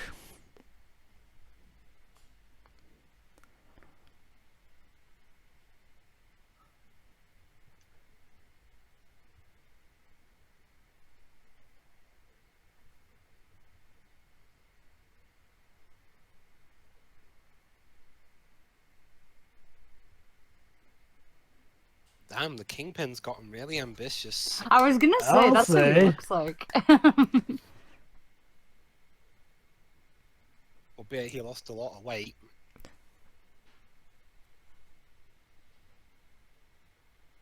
He even sounds a bit like Kingpin from the MCU series. Mm-hmm. He doesn't tower as much, though.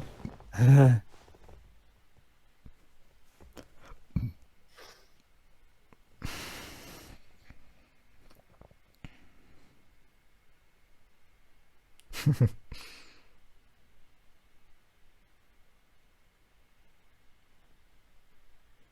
them essential.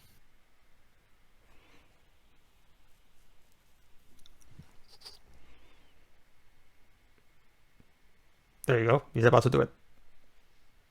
With a snap of his finger, ironically. There you go. Basically, the stars now power up his machinery. There you go. So they're power stars. The inessential has been made essential, according to him. Yep. Perfectly balanced, like all things should be. Nah, this is not balanced. Oh, God.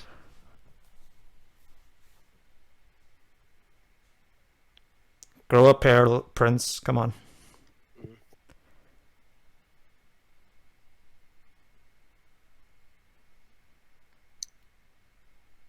It's probably what the alternate universe version of this book would have been called, The Little Failure. Oh?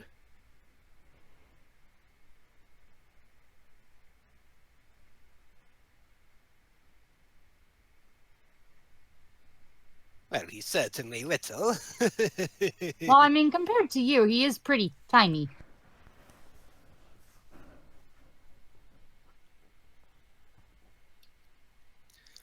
You're about as tiny as an ant.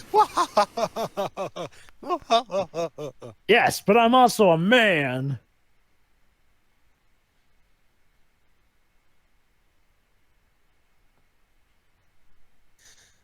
Okay, now he's Makoto from Danganronpa. The Ultimate Hope, I think he's called. I quit.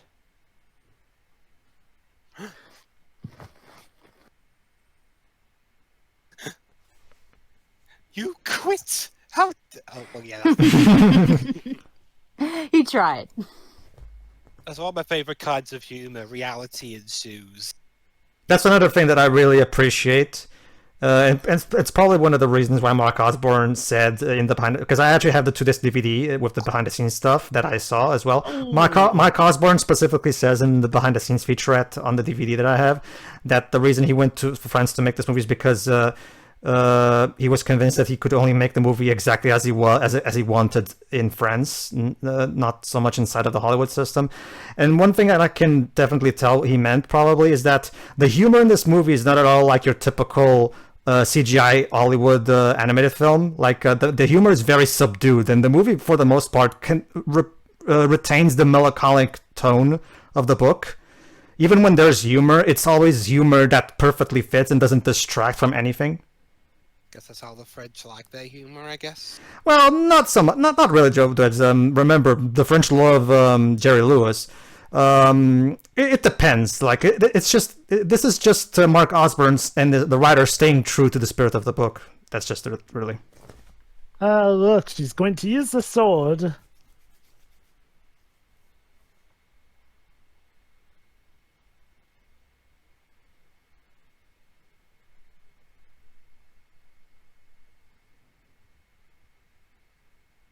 You're the true Ant-Man.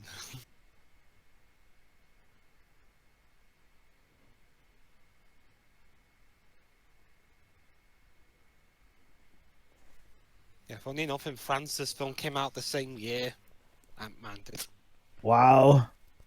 All Red must have been a French sensation that day. Yeah, well, that year.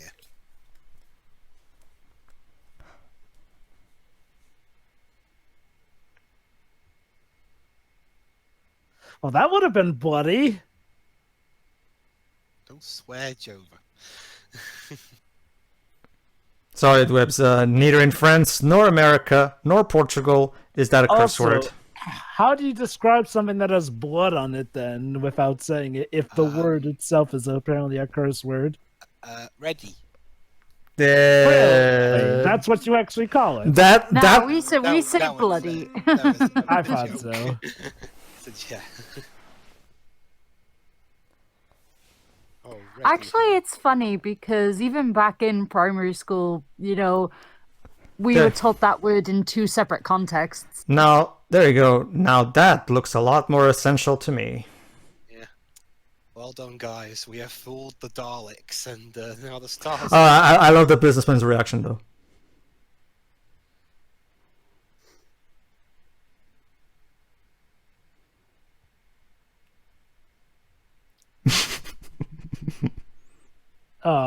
You know deep inside you like it.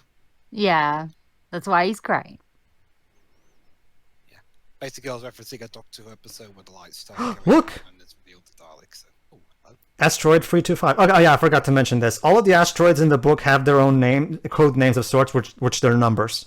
327, Makes sense.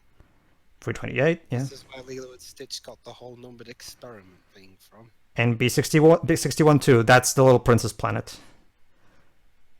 Oh crap, that's right, the Baobabs. Oh. Well, at least the rose is still there.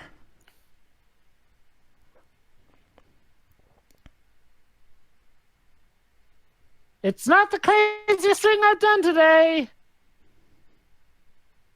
I listened to Jeff Bridges tell a really wacky story. Now that was insane. Okay, maybe not as much as this. Just believe. You're going to leave me to die.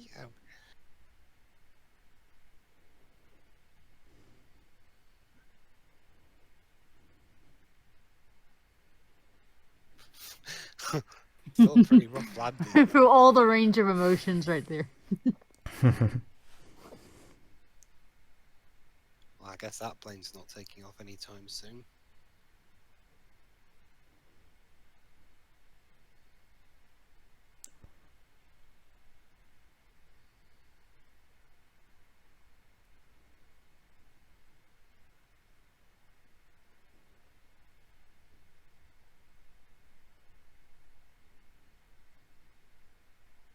That is one amazing reason for not being looked after for a while.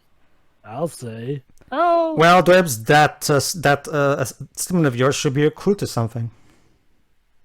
Well, then again, England's national flower is a rose. Huh. So the little prince was English all along? Yeah, it's on our England rugby kit and all. I'm getting a massive Beauty and the Beast vibe from this. Oh. Oh, well, remind them. Well, I mean, you left a flower there unattended. What you think was gonna happen? You fool, you've killed England. That's the You problem. didn't leave someone to water your plants. Well, that's Now who's going to beat Wales in the rugby? that's the problem, Shiroi. He didn't come back in time, as we just saw. All right, and now pay attention. This is, of course, the most emotional scene in the movie to me. Also, it's okay, Dwibs. We'll just bring all daffodils. Listen here.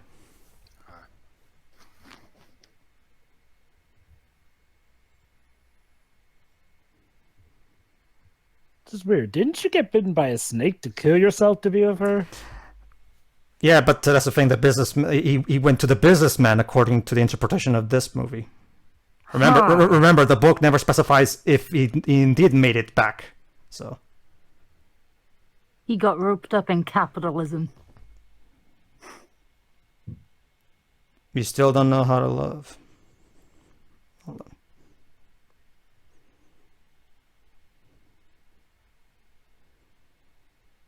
Yeah. Just close your eyes, little girl. Then you'll see. Ah, so the power of narcolepsy saved the day. Oh, come on, Wes. What have we? What was the best, the most important quote of the book again? Don't fall asleep. What is essential is invisible to the eye. There you go.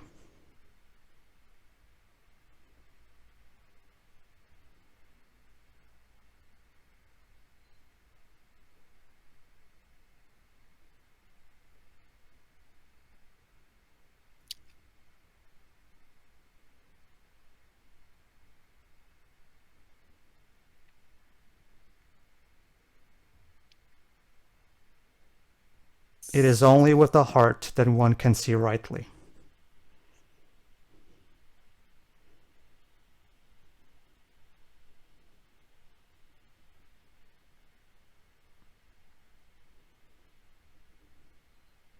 There you go. Now you've learned it. Now you know how to love. Mm-hmm.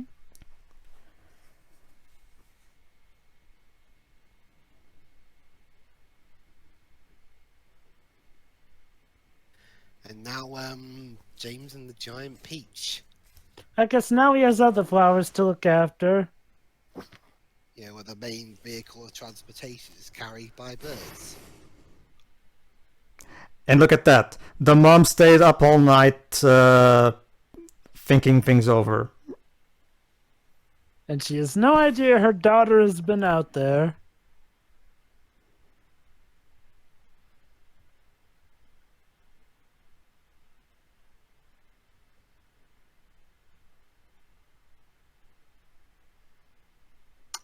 Oh, snap.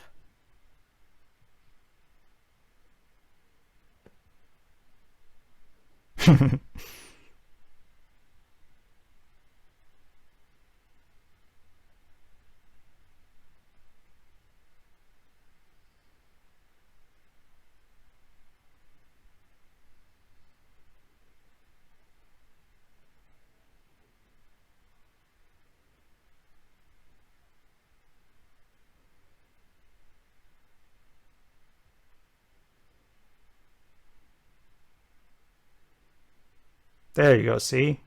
That's how you should be. That's how you should do things. With a hug? Well, like the hug is supposed. I've always interpreted the hug as a symbol that she wants to try better from this point on. Even outside of that, it was very clear that the mother never really showed that much affection for her child throughout the movie. Don't worry, Shiva. That's what this ending is for.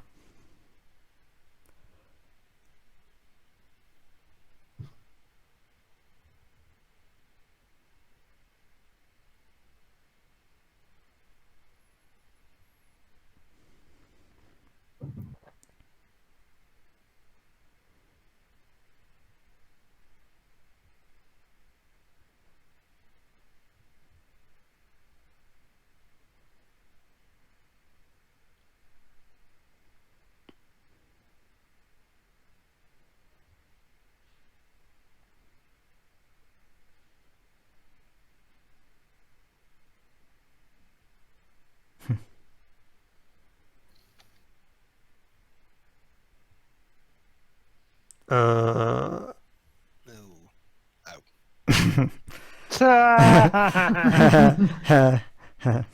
Funny. Yeah. It's okay. She has a present for him.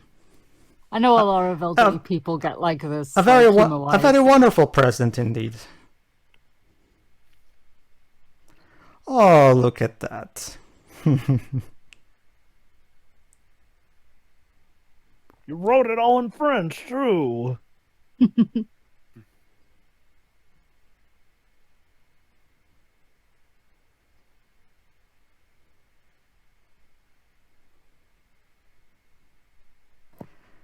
All right, one more quote from the book for the road.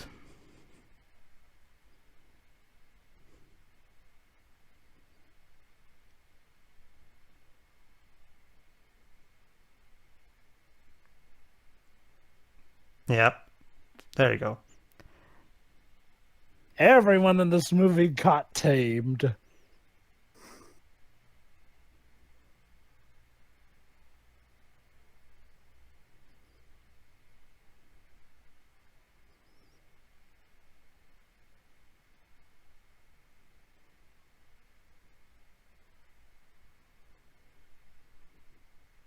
Yeah, this were earlier on in the film. She probably claimed that She-Ra.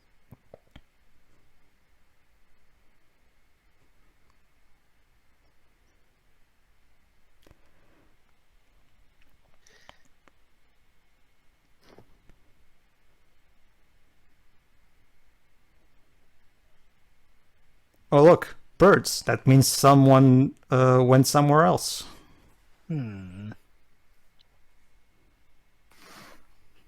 Yeah, we don't. Yeah, they use that bird to imply it happening. We don't actually see him die, basically. But it's okay.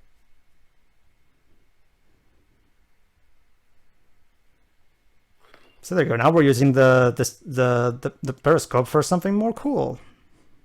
this time. Stargazing.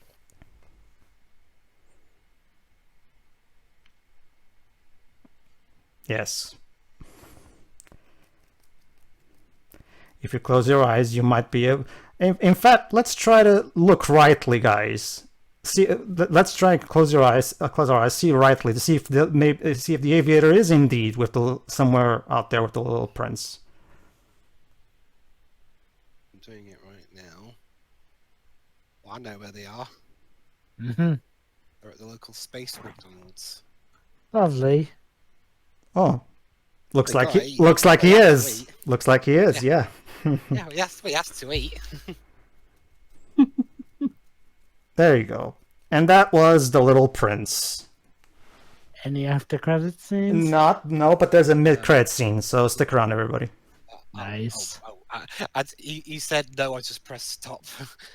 That's okay. I'll just tell you what happens after it happens. Now I'm at the beginning of the movie. Jesus. Don't worry. It's not that big a deal. I can just quickly sum it up. Or does oh yeah, I'm guessing Nick Fury doesn't ask the little prince to join the Avengers. No. Nah, that's for the sequel. Aww.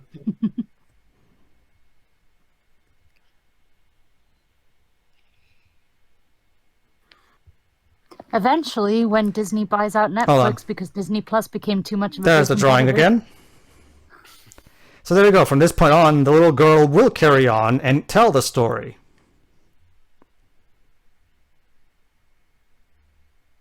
And look at that. She made it into the Worf Academy. There you go. Now it's over. There you go. Okay. All right. Dibs, your final thoughts, please. So yeah, this is the second time I've seen this movie, and yeah, it's just really good. Again, I haven't read the book. I highly recommend it. Is it in English? Yes, there is an English translation. In fact, I'm looking at it right now. Right then. I enjoyed the cast. I really liked the music, which is amazing considering up to this point Hans Zimmer's work that wasn't kids films was a bit lacking. Well, this is a kids film. Basically, the book quotes that they've been telling over the course of this movie, they're directly straight from the English translation of the book. So. And yeah, I really like the art styles, both the CG ones and the more stop motiony one that they go for when they're doing the book sequences. Mm-hmm. And yeah, overall it's a pretty good flick. Although I can probably see why Paramount were afraid of this potential of a wide theatrical release of this film, because I'm not really sure that The Little Prince is really that well known in many countries outside of France. In Europe, it's very well known. In the States, I'm probably guessing not. So maybe that's why they skipped on the release over there. Mm-hmm. It was probably for the best in that case. Yeah, I mean, at least here the film at least has the relative safety of being on a streaming service as opposed to a cinema. Mm-hmm. So yeah, overall, yeah, I enjoyed. All right, Shirei. Well, pretty much what Dub said, really, because this is also my second time watching the movie. The only thing that would really change the second time around was, and I think you yourself said, Pedro, that quite a few people were just kind of taken aback like this by this, the shift from what we were seeing up until that point to suddenly a very industrial kind of metropolitan look for the other planet. Well, I would argue that it makes sense because what the No, it makes sense. It's just a bit of a shock the first time around. Yeah, it's because Shiroi, what Mark Osborne and his people are representing is the future that Exupéry feared it would happen. Yeah, no. It does make perfect sense. Like the second time around. It indeed. Mm-hmm. I really like the vocal themes from this, and as mentioned throughout, the child acting is very good. Mm-hmm. Because that's usually a hit and miss thing. It's just overall a very pretty and charming movie. It's really nice. Mm-hmm. There we go. All right, as for me, I love the movie because I grew up reading the book. It's actually part of the school program here in my country. So I actually did get introduced to the book via my school. And I've loved it ever since because I absolutely love how imaginative it is, how creative it is, and just how full of thematic and emotional depth the book is.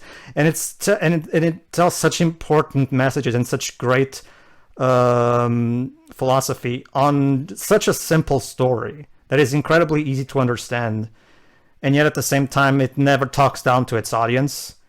And it's such a fantastic book, and I really love what they've done here with this movie.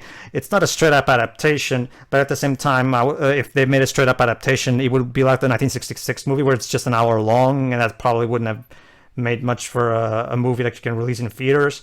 And at the same time, I also appreciate the creativity put in here to make it kind of an adaptation, but at the same time a sequel. Which it basically feels a lot more like because don't get me wrong, I like Hook, but Hook has a lot of problems in execution as well. But I would argue that this movie executed the whole what if X screwed up, or what if, concept better.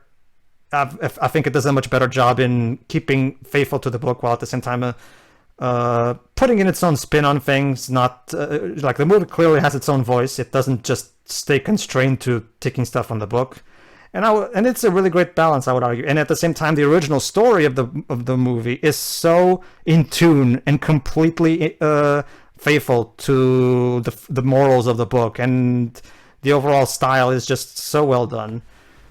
In the meantime, go ahead.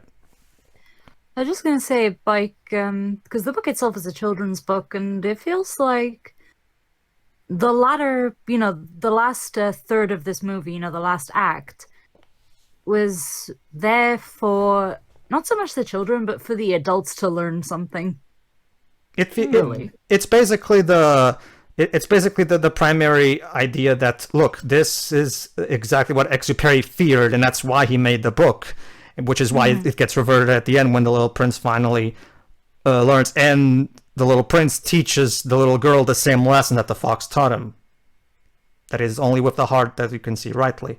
But anyway, speaking of the fox, as one particular final thing that I would like to do before I hand the final thoughts baton to Jovah, one thing that I would like to mention is a little passage from the book itself, because just so I can because this is actually something that I would like to share with my co-commentators and the audience by extension, just to give you an idea of how really wonderful this book is, and I really hope that you guys will give the book a chance. It's probably very cheap to get on Google Play, Google Books, and stuff like that.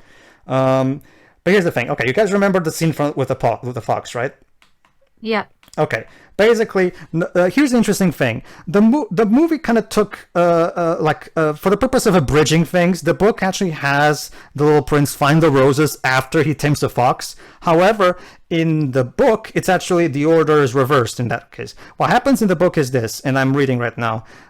He finds the roses, and the roses are like, good morning, and the little prince gazes at them, and they all look like his flower. And he says, who are you? We are roses. He was overcome with sadness. His flower had told him that she was the only one of her kind in all the universe. Yeah. And here were 5,000 of them, all alike in one single garden. She would be very much annoyed, the little prince said, if she could see that. She would cough most dreadfully, and she would pretend that she was dying to avoid being laughed at, and I should be obliged to pretend that I was nursing her back to life.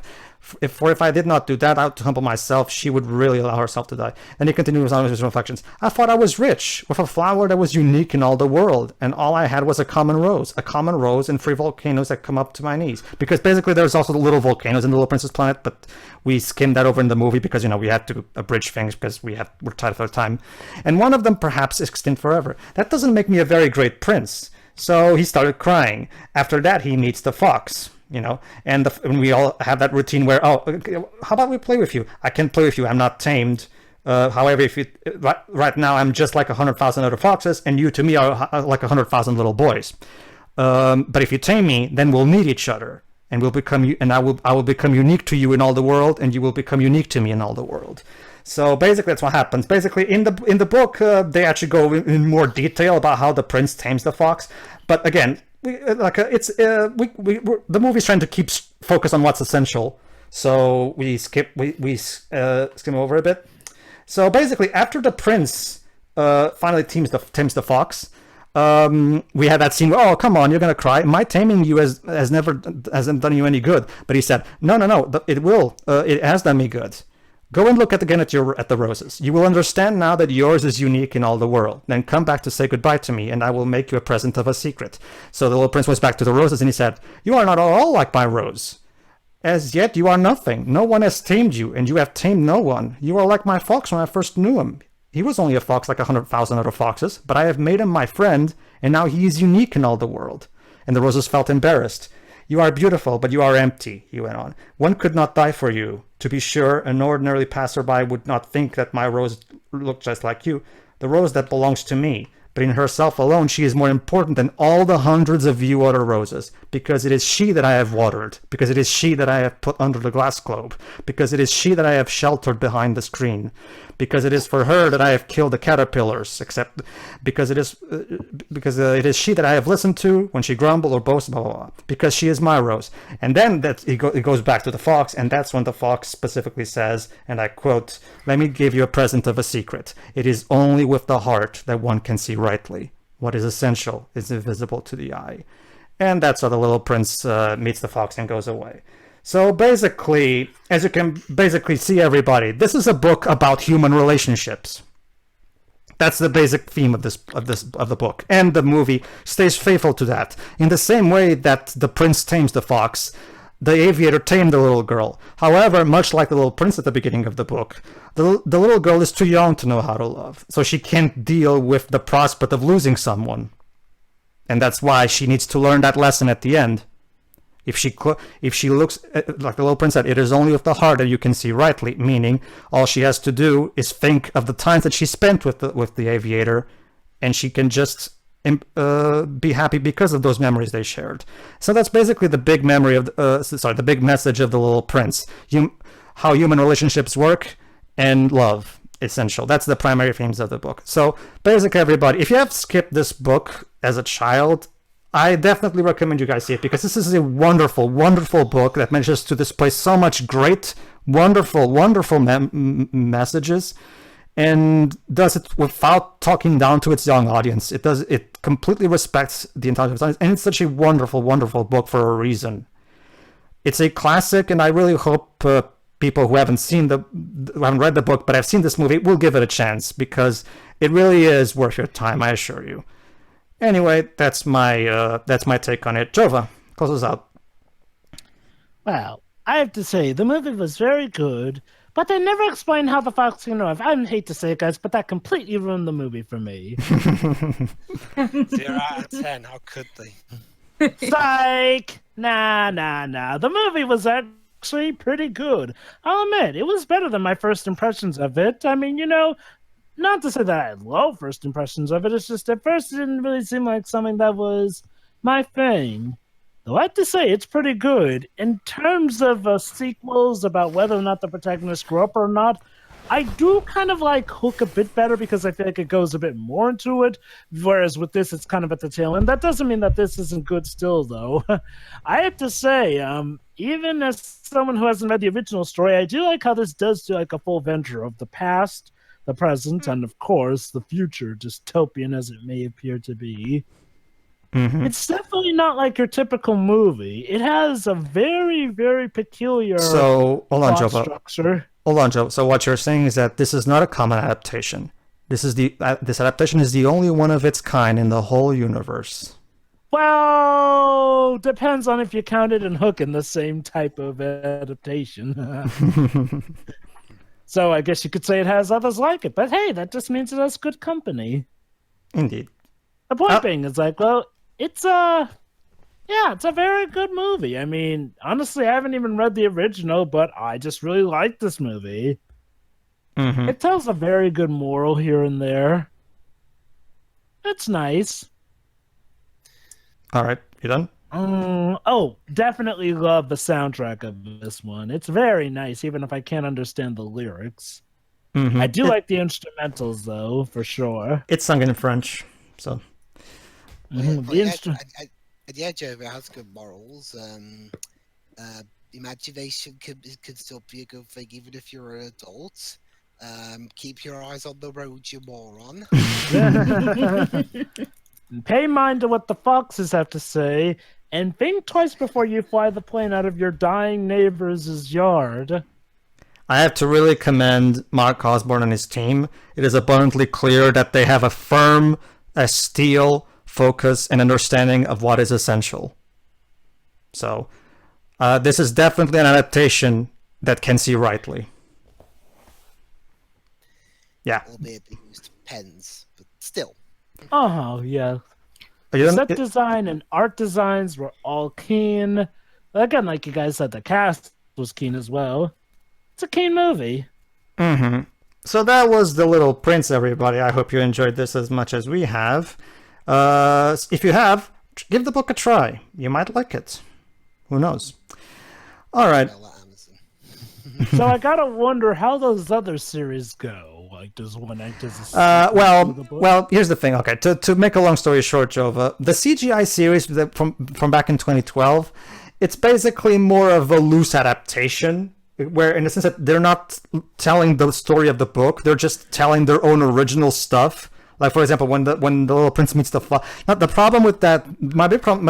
I don't have a problem with that they're taking liberties. My problem with that series is that it has a much more.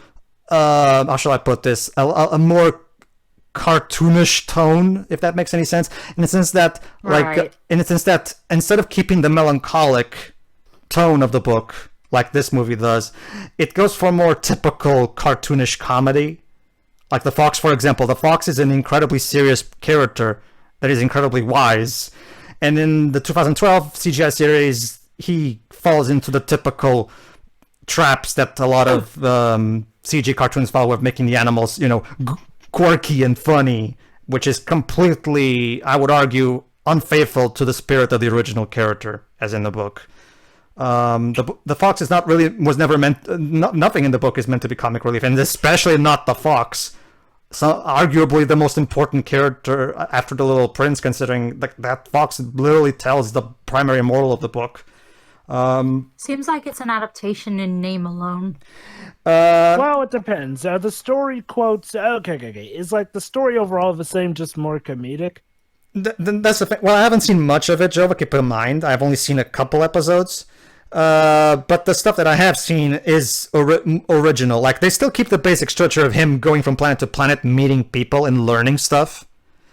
But the actual storylines that go on in the episodes are not taken from the book. They're just original material. He goes on adventures with the fox. He goes. I'm sorry, what? I was about to say, not even when he meets the fox. Well, keep in mind, Joe, I've only seen a couple episodes, and it was years ago, so it's not like I remember all that much. So.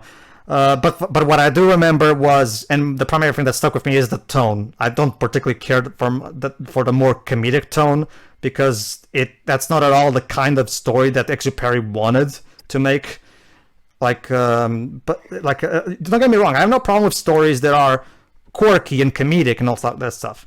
But that's not what The Little Prince is. That's not the spirit of Exupéry's writing. That's not at all what the kind of experience Exupéry wanted to do with the book.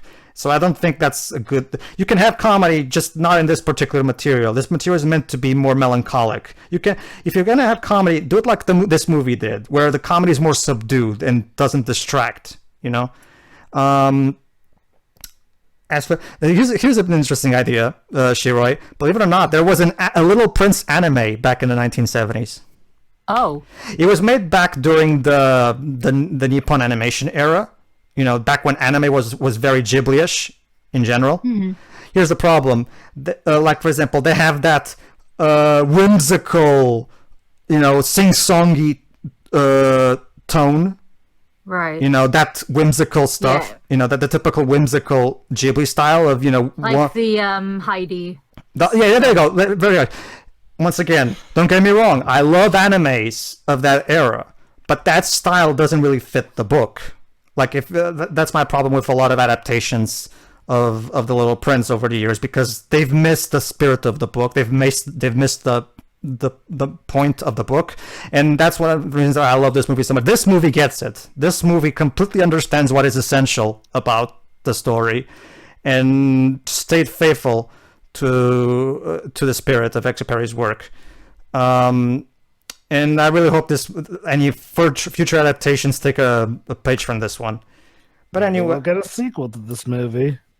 I highly doubt it. I mean, the filmmakers went on to do other things, and they separated. And Mark Osborne, I think, even returned back to America. So I have doubts that we'll see a sequel to this. You never know. I've seen movies with way tougher circumstances get sequels too. I guess I wouldn't mind a sequel to this though. Mm-hmm. I think it's fine as is, personally. Oh yeah, it's fine as is. So that was The Little Prince. I hope you enjoyed it. So see you for whatever, I guess. We'll see you for when there is a Little Prince 2. We'll see. Yeah, we'll see you in about 30 years. See ya. See ya.